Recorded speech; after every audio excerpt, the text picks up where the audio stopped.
Hi everyone, सभी प्यारे बच्चों का वार्म वेलकम करता हूँ वाईटी योर इंग्लिश ट्यूटर पे। मैं हूँ आपका होस्ट, आपका टीचर अमन बहल। और आज की क्लास में द हिंदू के ओपिनियन पेज से इस प्यारे और इन्फॉर्मेटिव आर्टिकल को पढ़ेंगे। मिरेकल ड्रग इसका टाइटल है। आर्टिकल लिखा गया है एक दवाई पे जिसका नाम है ओजेम्पिक। अभी अभी ये बाज़ारों में आई है और इस दवा को यूज़ किया जाता है शुगर के मरीज़ों पे। लेकिन कुछ लोग इस दवा को खा रहे हैं अपना वेट लॉस करने के लिए, पतला होने के लिए। तो क्या इसके फ़ायदे नुकसान हैं, इस आर्टिकल में आप जानेंगे। बड़ा ही प्यारा इंटरेस्टिंग आर्टिकल है। शुरू करते हैं अपने क्विज़ के साथ में। क्वेश्चंस आपके सामने हैं, आर्टिकल का मज़ा लो, लर्निंग जो मिले आपको उसको सीखो। क्लास के लास्ट में क्विज़ में आपको 7 में से 7 नंबर्स मिलने चाहिए, ये आपका ऑब्जेक्टिव है। सॉल्यूशंस क्विज़ के क्लास के लास्ट में करवाएंगे आपको। आइए लेक्चर को शुरू करते हैं।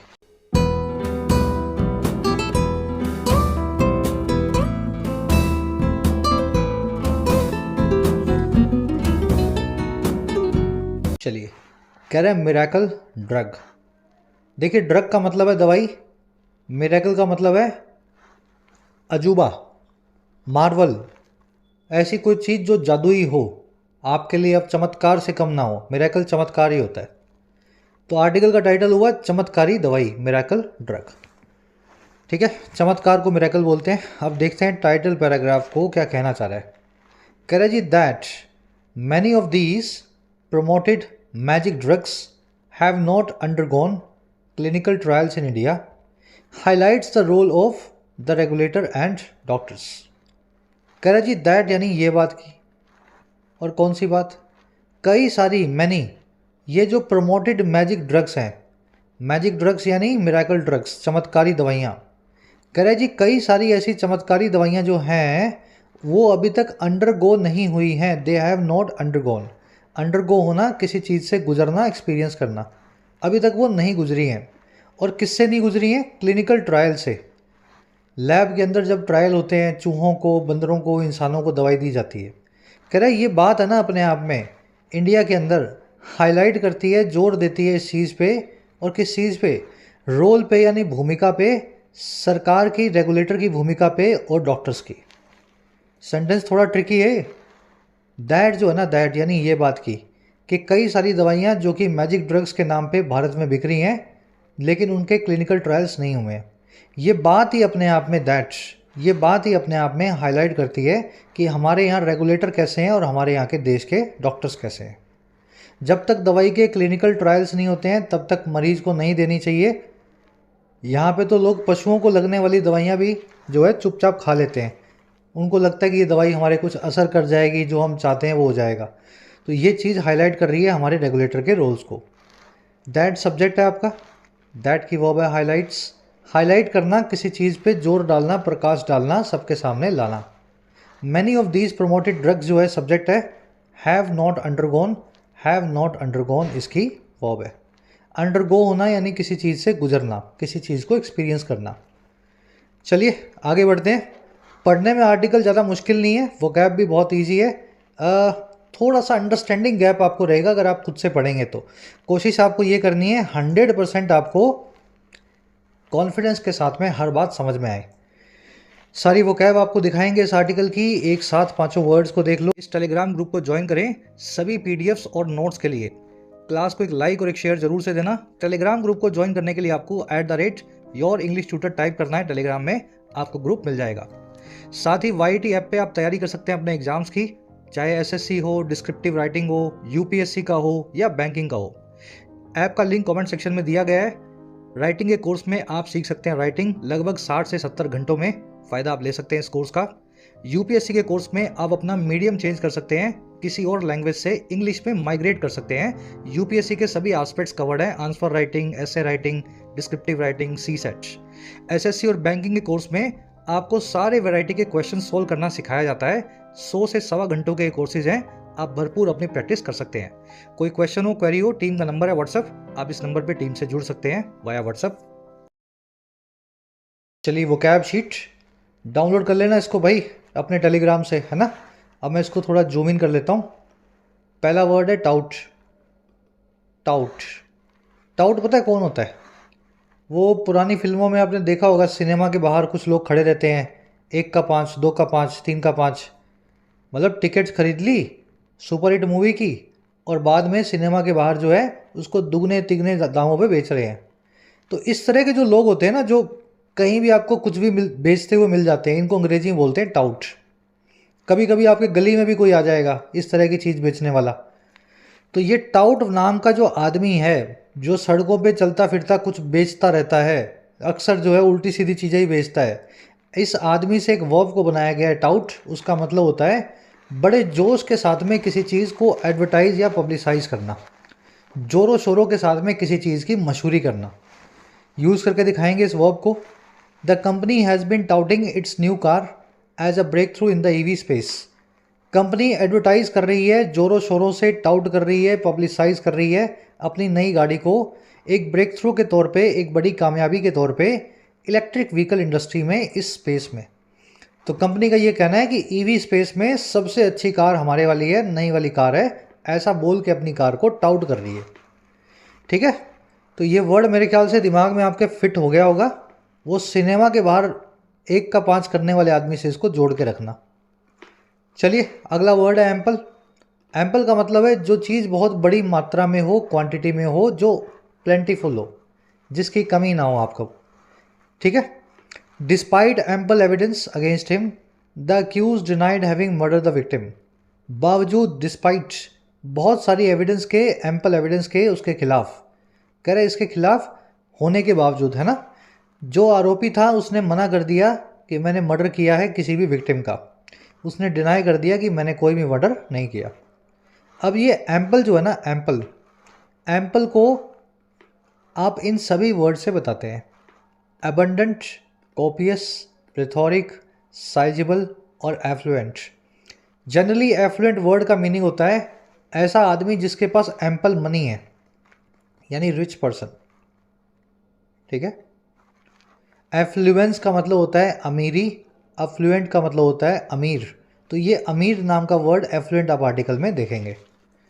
ठीक है ना। अमीर आदमी वही है ना जिसके पास एम्पल पैसा है, एम्पल मनी है। तो एम्पल से इसको आप कनेक्ट कर सकते हैं। डायरेक्ट सिनोनिम नहीं है एम्पल का, लेकिन इनडायरेक्टली कनेक्ट होगा। चलिए अगला वर्ड है प्रोविनेंस। प्रोविनेंस का मतलब होता है birth place, origin, source. Provenance of the digit zero is considered India. जो सोर्स है जीरो का वो कंसीडर किया जाता है भारत में। ऐसा माना जाता है कि भारत से ही जीरो का, इंडिया से ही जीरो को ईजाद किया गया। चलिए बर्थ प्लेस और क्रेडल भी बोलते हैं इसको, हालांकि मैंने क्रेडल वर्ड यहाँ लिखा नहीं है। CRADLE,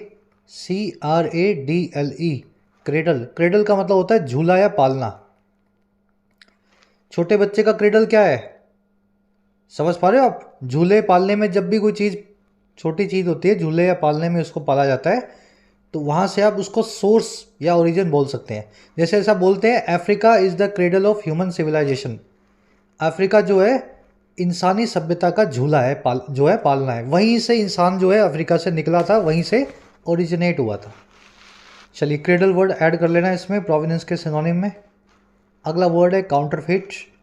काउंटरफेट यानी नकली। फेक बोल दो, इनऑथेंटिक बोल दो, बोगस बोल दो, फ्रॉडलेंट बोल दो, फोर्स बोल दो, स्पूरियस बोल दो। This watch may be A counterfeit but it looks just like the original. ये वॉच जो है एक काउंटरफेट हो सकती है, एक कॉपी हो सकती है, एक नकली वॉच हो सकती है किसी बड़ी कंपनी के ब्रांड की, लेकिन ये बिल्कुल ओरिजिनल के जैसे दिखती है, असली जैसी दिखाई देती है। ठीक है।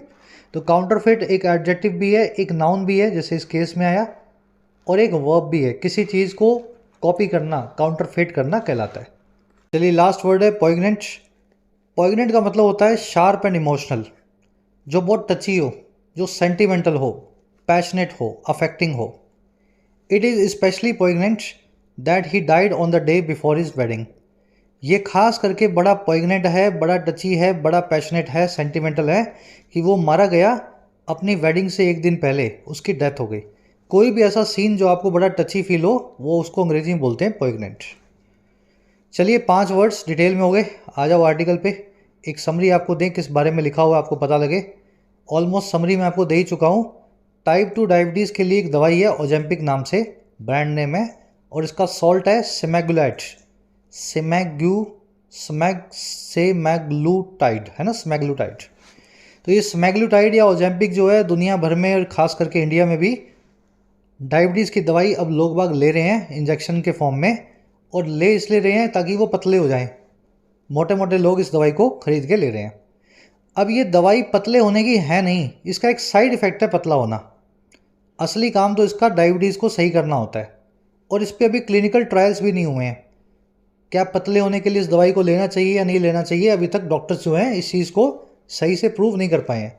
लेकिन लोग फिर भी रिस्क ले रहे हैं, दवाइयाँ बाज़ार में बिक रही हैं, डॉक्टर इसको पर्ची बना के दे भी रहा है, और अवेलेबल है, ये आसानी से कोई भी आदमी जाके ला सकता है। तो हमारा आर्टिकल कह रहा है कि ये जुआ है, खिलवाड़ है आपकी हेल्थ से। ओजेम्पिक जिस काम के लिए बनी है उसी के लिए यूज़ होनी चाहिए। अगर आप इसको ले रहे हैं गलत तरीके से तो ये डॉक्टर्स के ऊपर सवाल है और देश के रेगुलेटर्स के ऊपर सवाल है कि ये हो कैसे रहा है ना, खुलेआम ये दवाई क्यों मिल रही है। आज की टोन है साइंटिफिक और साथ में कंसर्न्ड। साइंटिफिक टोन में बता रहा है मामला क्या है, और कंसर्न्ड होकर बता रहा है कितना टेढ़ा मामला है। शुरू करते हैं। कह रहा है जी, in recent months news have been filled with articles touting the use of magic injections for weight loss. हाल ही के कुछ महीनों में न्यूज़ जो हैं हैव बीन फिल्ड भर गई हैं इन आर्टिकल्स के साथ। न्यूज़ हैव बीन फिल्ड, और कौन से आर्टिकल्स के साथ? वो आर्टिकल्स जो टाउट करते हैं, एडवर्टाइज करते हैं, ज़ोरों शोरों से पब्लिसाइज करते हैं मैजिक इंजेक्शन के यूज़ को, और जिसका काम है, यूज़ है वेट लॉस के लिए, फॉर वेट लॉस। कह रहा है कौन सा इंजेक्शन है ये? जो मैजिक इंजेक्शन है ना, ये वो है which contain the drug semaglutide और पॉपुलरली नॉन एज ओजेम्पिक। ये वही मैजिक इंजेक्शन है जो ड्रग नाम, इस सेमाग्लूटाइड नाम की ड्रग को कंटेन करता है, जिसको पॉपुलरली जाना जाता है ओजेम्पिक के नाम से। चलिए, न्यूज़ की वर्ब है हैव बीन फिल्ड, विच आया है इस मैजिक ड्रग के लिए, इंजेक्शन के लिए। वर्ब है इसकी कंटेन, टाउट करना यानी किसी चीज़ को एडवर्टाइज करना, पब्लिसाइज करना।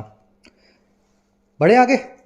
सेंटेंस में एक एरर है, और कान मरोड़ लेना अपना अगर वो एरर आपको ना पकड़ में आई हो तो। इतनी बेसिक सी एरर है चवन्नी भर की, कई बार आपको करवा भी चुके हैं। कोशिश करते हैं आज आप खुद से ही वो एरर को पकड़ो। शायद पिछले वीक में 2 बार वो वाला कॉन्सेप्ट आपको मैं करवा चुका हूँ, twice in the last week itself. ठीक है, सब बच्चे कमेंट में खुद से डालना, और जिनको नहीं पकड़ में आई हो वो भी डालना, सर नहीं पकड़ पाए। चलो आगे बढ़ते हैं। ये कॉन्सेप्ट जब तक आप डायरी नहीं बनाओगे ना, तब तक आपके दिमाग में नहीं बैठेंगे। आपको अगर पता ही नहीं है कि ये वर्ड किस काम आता है, ये वर्ड किस काम आता है, तो फिर नहीं पकड़ पाओगे आप। कह रहे जी, originally intended for treating type 2 diabetes mellitus, semaglutide has the added effect of weight loss. Originally जो इंटेंडेड थी, शुरुआती जो इसका इंटेंशन था, ट्रीट करना था टाइप 2 डायबिटीज़ को। अब ये जो टाइप 2 डायबिटीज़ जो है, मेलिटस डायबिटीज़ जिसको बोलते हैं, इस इंटेंशन के साथ बनी हुई जो ड्रग है सेमाग्लूटाइड, इसका एक एडिड इफेक्ट है वेट लॉस का। इस दवाई को लेने पे आपका वजन कम होने लगता है। सेमाग्लूटाइड सब्जेक्ट है जिसकी वर्ब है। कह रहा है however these injections are not approved for sale in India, yet affluent patients are receiving them from doctors. कह रहा है जी, फिर भी ये इंजेक्शंस जो हैं अप्रूव्ड नहीं है सेल के लिए, भारत में नहीं मिलते हैं, भारत में खुलेआम। फिर भी जो एफ्लुएंट पेशेंट्स हैं, वेल्दी पेशेंट्स हैं, पैसे वाले पेशेंट्स हैं, इनको ये रिसीव कर रहे हैं अपने अपने डॉक्टर्स से। तो आपका डॉक्टर आपको मंगा के दे देगा कहीं ब्लैक मार्केट से, किसी और कंट्री से इंपोर्ट करवा के, उसके थ्रू आप जो है एकदम सही तरीके से इंपोर्ट भी कर लेंगे, है ना। तो ये पैसे वाला आदमी कर सकता है, हर आदमी तो कैसे डॉक्टर को अफोर्ड करेगा, और मतलब समझ गए ना। Affluent patients are receiving them. Injections की वर्ब है आर नॉट अप्रूव्ड, पेशेंट्स की वर्ब है आर रिसीविंग। एफ्लुएंट यानी धनी, अमीर, रिच। एफ्लुएंट जो वर्ड है AFFLUENT, इस वर्ड को इस वर्ड से जो है कंफ्यूज मत करना एफ्लुएंट से, ठीक है। इसमें लगा हुआ है ई, उसमें लगा हुआ है ए। एफ्लुएंट का मतलब होता है water mixed with waste contents. किसी फैक्ट्री से कुछ पानी निकला बाहर, गंदा पानी, समझ गए, नदी में बहा दिया गया जो, या सिटीज़ से जो सीवेज निकलता है, ये सब गंदे पानी को अंग्रेजी में बोलते हैं एफ्लुएंट। अगर ई लगा दिया तो गंदा पानी, ए लगा दिया तो धनी आदमी। दो अलग अलग वर्ड्स हैं, दोनों को कंपेयर करके याद रखो, अपने दिमाग में बैठा लो। चलिए, मैंने इसको गूगल सर्च दी और ये दवाई गूगल पे भी मिल रही है। मतलब ऐसा नहीं है ये मिल नहीं रही है, अप्रूव्ड नहीं है ये। पता नहीं हमारे यहाँ चीज़ें अप्रूव्ड नहीं होती फिर भी कैसे अमेजोन पे मिल रही होती हैं। लेना मत कोई भी बंदा, ऐसा बेवकूफ़ी मत करना, लेकिन बता रहा हूँ मैं आपको, गूगल पे खुलेआम जो है अलग अलग जगह पे ये मिल रही है दवाई, पता नहीं कैसे। कह रहा है media coverage of global pharma companies warnings against using these products in India is lacking. जो मीडिया कवरेज है ग्लोबल फार्मा कंपनीज की वार्निंग्स की, और किस चीज़ के खिलाफ, यूज़ करने के खिलाफ इन प्रोडक्ट्स को, भारत में वो कवरेज लैकिंग है। इस दवाई से इतने लोग मारे गए दुनिया भर में, इसकी कवरेज आप देखोगे ना, आर्टिकल्स पढ़ोगे तो पता लगेगा आपको। बहुत बुरे तरीके से लोग जो हैं 6-6 महीने में इस दवाई को लेके ख़त्म हो रहे हैं। पर ये कवरेज इंडिया में इस बात की अभी भी ग्लोबल मीडिया की अभी तक नहीं आई। और क्या नहीं आया इंडिया में? As a discussion is discussion of their potential side effects. वैसे ही जैसे वो डिस्कशन है इस दवाई के ख़राब साइड इफ़ेक्ट्स की, पोटेंशियल साइड इफ़ेक्ट्स की। तो ना तो इसके साइड इफ़ेक्ट्स उस पर कोई बातचीत हो रही है भारत की मीडिया में, ना दुनिया भर की मीडिया में जो इस दवाई के खिलाफ आर्टिकल छपते हैं वो हम छाप रहे हैं। कवरेज की वर्ब है इज, डिस्कशन की वर्ब है इज। कह रहा है this situation echoes past controversies like rimonabant and fen phen in the US. ये सिचुएशन एको करती है, गूंजती है, आवाज़ की तरह गूंज के वापस आती है हमारे पास, पुरानी कंट्रोवर्सीज की तरह, जैसे इन दोनों दवाओं से जुड़ी हुई थी यूनाइटेड स्टेट्स में। तो ऐसा नहीं है ये ऐसी ड्रग्स पहली बार आई हैं, ये दो दवाई के बारे में आप पढ़ेंगे, बड़ा इंटरेस्टिंग केस है, इनको गूगल सर्च दो। जो काम हमारे यहाँ हो रहा है ऐसा काम पिछले 50 सालों में कई और दवाएं भी कर चुकी हैं। शुरू में आती है मिरेकल ड्रग बन के और 6 महीने साल भर बाद पता लगता है दवाई को ना लेते तो अच्छा रहते है ना, इस तरह से पहले भी हो चुका है। तो ये दोनों ड्रग्स के बारे में पढ़ेंगे आप। सिचुएशन की वर्ब है एकोस, एको करना, किसी चीज़ की गूंज आना, किसी चीज़ का याद आना, रिकॉल होना आपको, है ना। चलिए नेक्स्ट पैराग्राफ। अब फर्स्ट में गलती क्या थी? गलती ये थी न्यूज़ एक अनकाउंटेबल नाउन है, कभी भी सिंगुलर वर्ब, कभी भी प्लूरल वर्ब नहीं लेगा, इसके साथ आपको हैज़ लगाना था। News, information, software, hardware, machinery, equipment, bread, paper, advice, legislation, research, furniture, है ना, ये सारे ऐसे वर्ड्स हैं, आर्टिलरी, ये सारे ऐसे वर्ड्स हैं जिनको काउंट नहीं किया जा सकता। कई बार आपको इन सब की लिस्ट आपको याद करवाई है। तो अगर यहाँ पे लगाते तो हैज़ लगाते, या फिर पीसीज ऑफ न्यूज़ लिखते और फिर हैव लगा सकते थे पीसीज के साथ। तो ये एरर थी फर्स्ट वाले में। आ जाओ second paragraph. In India drugs are typically approved after local clinical trials.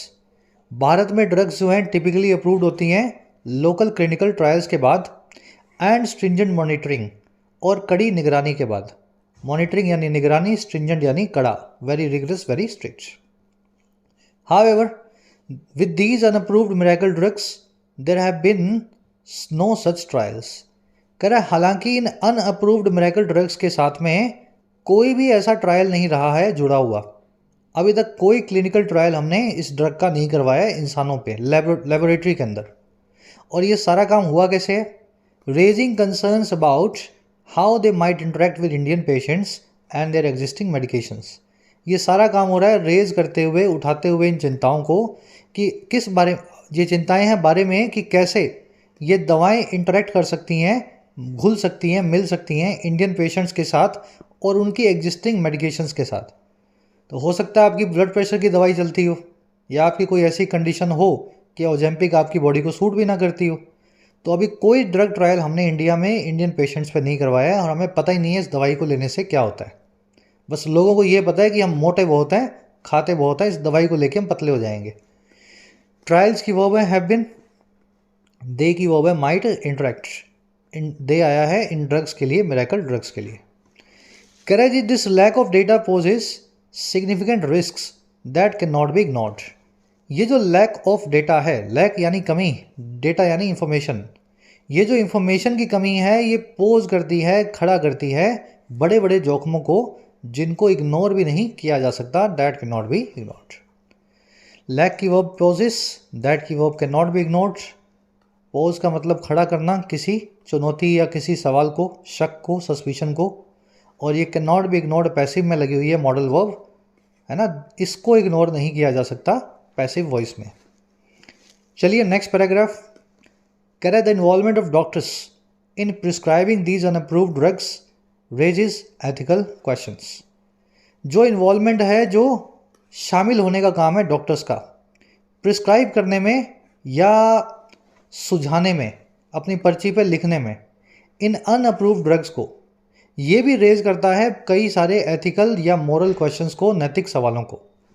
भाई डॉक्टर भी इस ड्रग को अगर लिख करके दे रहा है आपको, क्योंकि डॉक्टर को आपने पैसा दिया है इसलिए वो ड्रग का नाम अपनी पर्ची पे लिख रहा है और आपके लिए इंपोर्ट कर रहा है, कह रहा है इससे तो डॉक्टर के एथिक्स के ऊपर भी सवाल उठता है कि वो ऐसा क्यों कर रहा है पैसा लेने के लिए। इन्वॉल्वमेंट की वो है रेजिस, ठीक है। प्रिस्क्राइब करना यानी किसी चीज़ को सजेस्ट करना। इस वर्ड को प्रिस्क्राइब को प्रोस्क्राइब वर्ड से कनेक्ट कर लेना। प्रिस्क्राइब का मतलब होता है सजेस्ट फॉर समथिंग, ठीक है, और प्रोस्क्राइब का मतलब होता है सजेस्ट अगेंस्ट समथिंग। अगर डॉक्टर ने आपको बोला है कि एक्सरसाइज करो तो एक्सरसाइज प्रिस्क्राइब की है, और डॉक्टर ने बोला है कि मीठा छोड़ दो तो मीठा आपको प्रोस्क्राइब किया है। समझ गए? द डॉक्टर प्रिस्क्राइब्ड या proscribed some pills to help her sleep. Doctor ने सुझाई कुछ दवाइयाँ उसको सोने के लिए, तो यहाँ पे प्रिस्क्राइब की गई तो प्रिस्क्राइब लिखेंगे ऑफ कोर्स, है ना। और दूसरे केस में the sale of narcotics is prescribed या प्रोस्क्राइब्ड बाय लॉ। जो सेल है नारकोटिक्स की या नशे की दवाइयों की, वो बैंड है या प्रोस्क्राइब्ड है, मना है लॉ के द्वारा। सेल को प्रिस्क्राइब नहीं किया, लॉ कहता है कि सेल नहीं होनी चाहिए, नारकोटिक्स को खुले नहीं बेचना चाहिए। तो दोनों अलग वर्ड्स ई और ओ का चक्कर है, दिमाग में बिठा लो, जहाँ पूछे जाएं सही तरीके से सही वर्ड को यूज़ करना है। बढ़े आगे, चलो। कह रहे जी आर दे रिकमेंडिंग देम और are patients demanding them based on sensationalised reports. क्या वो इनको रिकमेंड कर रहे हैं डॉक्टर्स, या फिर पेशेंट्स उनसे डिमांड कर रहे हैं इन दवाइयों की आधार पे या बेसिस पे सेंसेशनलाइज्ड रिपोर्ट्स के। ऐसी रिपोर्ट्स जो बड़ी सेंसेशनल हैं, बहुत कंट्रोवर्शियल हैं, हाइपरबोलिक हैं या बढ़ा चढ़ा के दी गई हैं। चलिए क्वेश्चन बना हुआ है, इंट्रोगेटिव सेंटेंस है, क्वेश्चन मार्क लास्ट में लगा हुआ है और हेल्पिंग वर्ब से सेंटेंस शुरू हो रहा है इन्वर्जन करके। याद रखना इंट्रोगेटिव सेंटेंस हमेशा अपने पहले इन्वर्जन करवाएगा, वर्ब को, मेन वर्ब को सब्जेक्ट से पहले ले जाएगा, ठीक है। तो आर से पहले दे, पेशेंट से पहले आर। कह रहा है what duty do doctors have in such situation and what incentives are driving their actions. ऐसी कौन सी ड्यूटी है जो डॉक्टर्स के पास होनी चाहिए ऐसी सिचुएशन में, उनका क्या फ़र्ज बनता है, और कौन सी ऐसी इंसेंटिव्स हैं या प्रलोभन है जो ड्राइव कर रहे हैं उनके एक्शंस को, जो उनसे ये गलत काम करवा रहे हैं। ये भी सवाल हमारे सामने बने हुए हैं। डॉक्टर्स की वर्ब है डू हैव, इंट्रोगेटिव सेंटेंस है इसलिए वर्ब को, हेल्पिंग वर्ब को सब्जेक्ट से पहले रखा गया, ठीक है। उसी तरीके से इंसेंटिव्स की वर्ब है आर ड्राइविंग। कह रहा है जी furthermore how many doctors administering these injections have fully studied their effects. कह रहा है और इसके बाद सवाल ये है कि कितने ऐसे डॉक्टर्स हैं जो एडमिनिस्टर कर रहे हैं इंजेक्शंस को, जो लगा रहे हैं ये टीके इंजेक्शन अपने पेशेंट्स को। कितने ऐसे डॉक्टर्स हैं जिन्होंने फुली स्टडी कर लिया है इसके इफेक्ट्स को, दवाई के असर को, and been train to handle adverse events. और कितने ऐसे हैं जो ट्रेंड हो चुके हैं हैंडल करने के लिए इस दवा के खराब असरों को। एडवर्स यानी बुरे, इफेक्ट यानी इवेंट यानी, है ना, कोई ऐसी घटना। चलिए तो ये सवाल भी हमें डॉक्टर से पूछना चाहिए। सिंपल सेंटेंसेज हैं, ज़्यादा कुछ रिपीट करने जैसा नहीं है। अब एक चीज़ पे आओ, बड़ी प्यारा कॉन्सेप्ट आपको समझाता हूँ मैं। शायद मैं पहली बार बता रहा हूँ आपको, आज तक ये कॉन्सेप्ट मैंने कभी डिस्कस नहीं किया, यानी शायद किसी कोर्स में किया होगा ऐप के अंदर, यहाँ नहीं किया यूट्यूब पे। देखो मैंने अभी आपको बताया कि जब जब आपको व्हाट, वाई या वेयर या ऐसा कोई WH वर्ड मिल जाए, है ना, तो उससे आपको एक क्वेश्चन मार्क वाला सेंटेंस बनाना होता है, इंट्रोगेटिव सेंटेंस। और आप जब भी इंट्रोगेटिव सेंटेंस बनाते हैं तब हेल्पिंग वर्ब को सब्जेक्ट से पहले ले जाते हैं, और ऐसा हुआ भी है। ये देखो हेल्पिंग वर्ब जो है सब्जेक्ट से पहले है। अच्छा, डॉक्टर्स से पहले डू लिखा हुआ है ना। लेकिन यहाँ पे वर्ड जो है इसके बाद में हेल्पिंग वर्ब नहीं आ रही, हेल्पिंग वर्ब जो है सब्जेक्ट के बाद रखी गई है। मैं आपको यही सिखाना चाह रहा हूँ कि कब व्हाट से बनने वाले सेंटेंसेस वाई से या वेयर से या हु से बनने वाले सेंटेंसेस में आपको इन्वर्जन नहीं करना। ठीक है, नया कॉन्सेप्ट है ना आपके लिए। चलो अब डिटेल में देख लो इसको। सबसे पहले तो आपको ये देखना है इन्वर्जन होता क्या है। इंटरोगेटिव सेंटेंस में हेल्पिंग वर्ब को सब्जेक्ट से पहले रखा जाता है, मेन वर्ब को बाद में, लास्ट में क्वेश्चन मार्क, इसी को बोलते हैं इन्वर्जन। जैसे they told you the truth, क्या उन्होंने तुम्हें सच बता दिया। शी इज़ योर नेबर, क्या वो तुम्हारी पड़ोसन है। दोनों ही सवालों को, क्वेश्चन मार्क वाले सवालों को आपको इन्वर्ट करना पड़ेगा। यहाँ पे टोल्ड जो है मेन वर्ब है, यू सब्जेक्ट है। आप टोल्ड में से हेल्पिंग वर्ब को निकालेंगे जो कि होगी डिड, इसको मेन वर्ब में बदलेंगे जो कि बन जाएगा टेल, और मेन वर्ब को लास्ट में सब्जेक्ट के बाद में रखेंगे और सेंटेंस बनाएंगे ऐसे। ठीक है, सब्जेक्ट यहाँ पे दे है। समझ पाए ना क्या किया मैंने। हेल्पिंग वर्ब सेंटेंस के शुरू में आएगी। Did they tell you the truth. वैसे शी इज़ योर नेबर, क्या वो तुम्हारी पड़ोसन है, तो आपको हेल्पिंग वर्ब को उठाना है, इज को, और शुरू में रख देना है और बोलना है इज शी योर नेबर। इतना तो समझते हैं ना। अब देखो बिल्कुल यही काम आपको WH वर्ड वाले सेंटेंस में भी करना है, जिसके शुरू में what, why, where, why, how या जो भी ऐसा कोई वर्ड आ रहा हो, WH word. What you said to her, तुमने उसको क्या कहा। अब ये व्हाट यू सेड है ना, इसको आपको लिखना चाहिए व्हाट डिड यू से टू हर, ऐसा लिखना चाहिए ना। हेल्पिंग वर्ब जो है वो सब्जेक्ट से पहले आएगी, मेन वर्ब बाद में आएगी। लेकिन ध्यान रखना, ये जो तीसरा सेंटेंस आप देख रहे हैं व्हाट मेक्स यू सैड, इसमें हेल्पिंग वर्ब को बाहर नहीं निकालना है। अब देखो फ़र्क क्या है इन दोनों सेंटेंसेस में, इस सेंटेंस में और इस सेंटेंस में क्या फ़र्क है। यहाँ पे हेल्पिंग वर्ब बाहर निकालने की ज़रूरत नहीं है। देखो व्हाट और हु के साथ में जब भी सब्जेक्ट आपको ऐसा मिले जो कि वर्ब का डूअर हो, तो उस केस में हेल्पिंग वर्ब सब्जेक्ट से पहले आएगी। अगर सब्जेक्ट वर्ब का डूअर ना हो तब आपको सीधे सीधे व्हाट या हु के बाद में मेन वर्ब को रख देना है। व्हाट डिड यू से टू हर, वर्ब है यहाँ पे से, सब्जेक्ट है यहाँ पे यू, आप ही उसको से करने वाले थे, वर्ब के एक्शन के डूअर आप ही हैं। अगर आप एक्शन के डूअर हैं तो व्हाट या हु जो भी लगा है आपकी हेल्पिंग वर्ब को आपसे पहले रखा जाएगा, यू से पहले डिड को रखेंगे। लेकिन मैं यहाँ पूछ रहा हूँ आपको कौन सी चीज़ सैड करती है। What makes you sad, you subject है, मेक्स वर्ब है, लेकिन आप इस मेक वर्ब के डूअर नहीं है। डूअर तो कोई और चीज़ है जो आपको सैड करती है। समझ पाए, आप खुद को सैड नहीं करते हैं। आप यू वर्ब को मेक वर्ब से, यू सब्जेक्ट को मेक से नहीं जोड़ पाएंगे। ये यू जो है इस मेक वर्ब का सब्जेक्ट नहीं है। तो व्हाट के साथ में जब ऐसा केस बने या हु के साथ में जब भी ऐसा केस बने, हेल्पिंग वर्ब को बाहर नहीं निकालना है। तो व्हाट मेक्स यू सैड ही लिखना है, ऐसा नहीं लिखना है what does make you sad.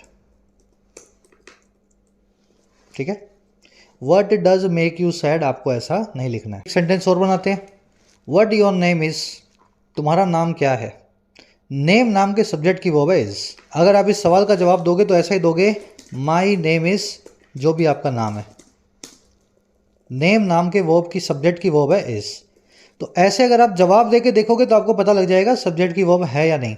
अगर सब्जेक्ट की वर्ब इज है, नेम नाम के सब्जेक्ट की वर्ब इज है, तो इज को आपको योर नेम से पहले रखना पड़ेगा। What is your name. वैसे ही होम दे इन्वाइटेड, उन्होंने किसको इन्वाइट किया। आंसर निकालो इस सवाल का। दे इन्वाइटेड, अब उस आदमी का नाम लिख दो जिसको भी इन्वाइट किया। ठीक है, कुछ भी आंसर बना लो ना अपने दिमाग में। दे इन्वाइटेड मी, दे इन्वाइटेड हर, जो भी। तो दे जो सब्जेक्ट है इसकी वर्ब होगी इन्वाइटेड। अगर ऐसा है तो इन्वाइटेड वर्ब में से एक हेल्पिंग वर्ब निकाल के आपको होम से पहले रखनी पड़ेगी। होम डिड दे इन्वाइट, ऐसा आपको बनाना पड़ेगा। लेकिन अगला देखो, who did kill the president, president को किसने मारा। Who did kill the president, president को किसने मारा। अगर इसका आप बनाओगे ना, आंसर करोगे, तो आप ये लिखोगे ही किल्ड द प्रेसिडेंट, या she killed the president, they killed the president. समझ पा रहे हो। प्रेसिडेंट जो है इस वर्ब का सब्जेक्ट नहीं बनेगा एक्टिव में, इसलिए मुझे यहाँ पे हेल्पिंग वर्ब को बाहर नहीं निकालना है। डिड किल को मुझे लिखना पड़ेगा हु किल्ड द प्रेसिडेंट। मेरे ख्याल से क्लियर हो गया होगा कॉन्सेप्ट। ये जो ट्रिक मैंने आपको बताई है आंसर वाली, ये ट्रिक लगा के आप चेक करें क्या सही में सब्जेक्ट उस वर्ब को सेटिस्फाई कर रहा है या नहीं कर रहा। अगर ना कर रहा हो तो वट और हु के बाद में आपको इन्वर्जन नहीं करना है। Who did cheat you out of your money, किसने आपसे आपका पैसा लूटा, cheat you out of your money.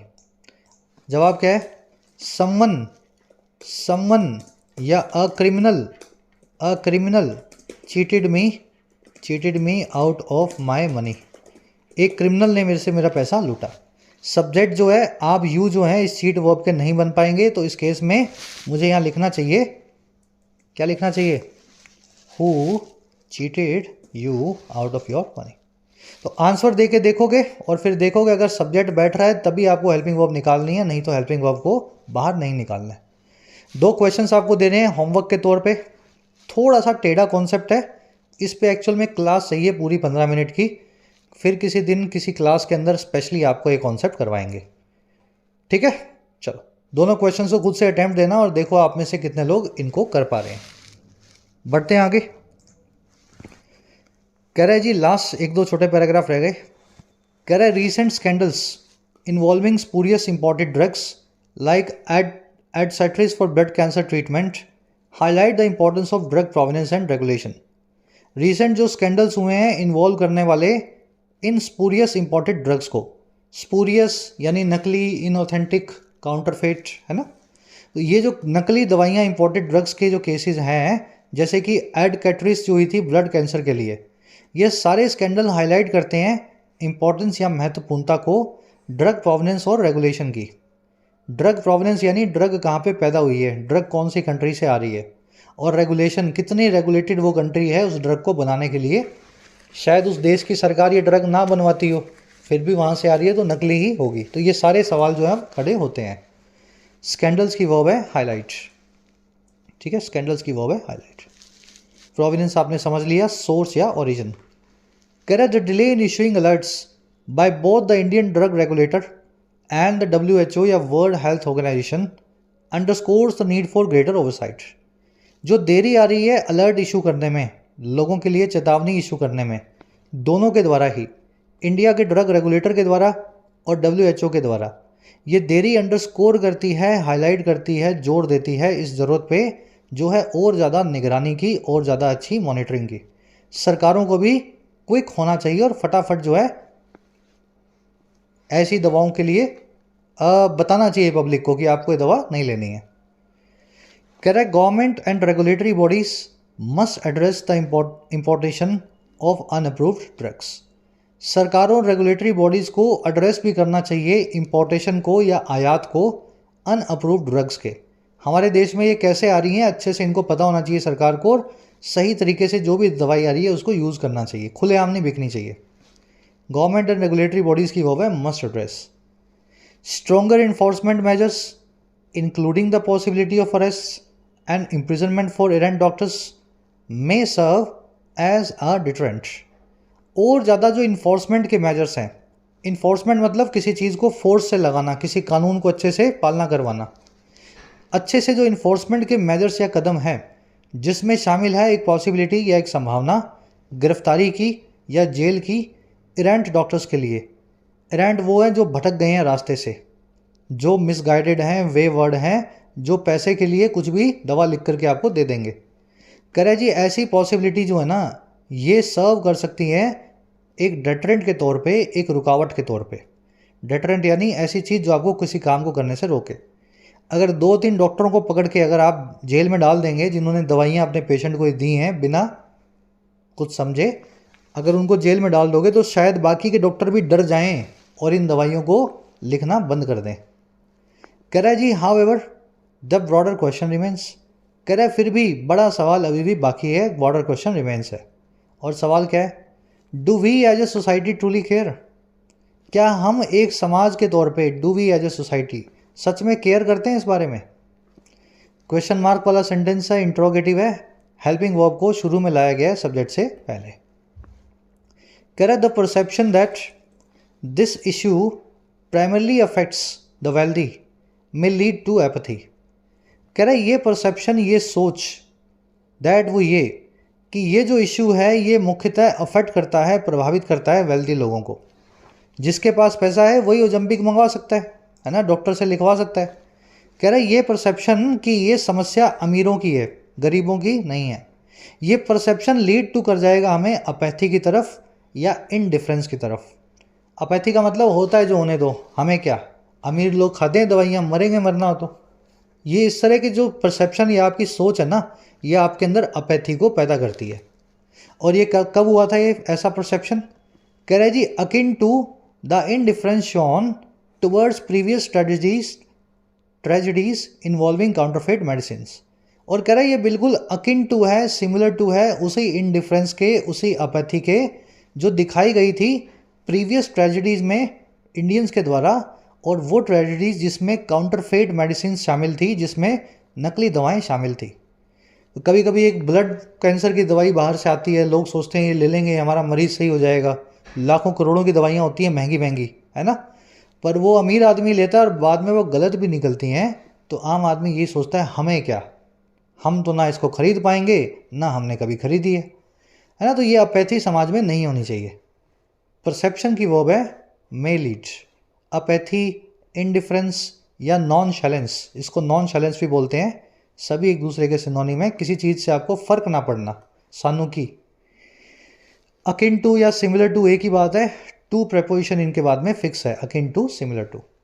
Counterfeit यानी नकली, बोगस, फोर्स्ड, फेक, स्पूरियस, है ना, खराब मेडिसिन। करे in the end these interesting phenomena raise poignant questions. कह रहा आखिर में जाके ये सब इंटरेस्टिंग फिनोमिना जो हैं और ये सभी रोचक घटनाएं जो समाज में हो रही हैं, ये खड़ी करती हैं बड़े सेंटिमेंटल सवालों को। और ये सवाल किस चीज़ को लेके हैं? About accountability and societal priorities, जिम्मेदारी को लेके, अकाउंटेबिलिटी को लेके, और समाज की प्राथमिकताओं को लेके, सोसाइटी की प्रायोरिटीज़ को लेकर के। फिनोमिना की वर्ब है रेस। चलिए, थोड़ा जल्दी प्रोसेस कर दिया मैंने क्योंकि बड़ा इजी सा आर्टिकल था, इंटरेस्टिंग ज़्यादा था और मुश्किल कम था, है ना, पढ़ने में। चलिए अब फटाफट से अपने आर्टिकल के क्विज़ पे आते हैं। आज के सॉल्व करना है इसको हमें। फर्स्ट क्वेश्चन अच्छे लेवल का क्वेश्चन है और मैंने पूछा है कि इनमें से ऐसी कौन सी चीज़ है जो एक रीज़न है लोगों की इनडिफरेंस का इन दवाओं के साइड इफ़ेक्ट्स को लेकर के। ऐसी कौन सी बात है जिससे कि लोग परवाह नहीं करते हैं कि ये दवाइयाँ कितना भी साइड इफ़ेक्ट करती हों। ऐसा क्यों लगता है लोगों को कि सानू की, है ना, हमने तो ये दवाई ली नहीं, जिसने ली है वो देखे, जिसके पास पैसा है वो देखेगा, है ना। तो ये आपको मैंने हिंट दे दी है, 4 ऑप्शंस आपके पास हैं। कोशिश करो अपना आंसर निकालने की। मेंस लेवल का क्वेश्चन है, फर्स्ट कमेंट में आंसर डाल दिया मैंने।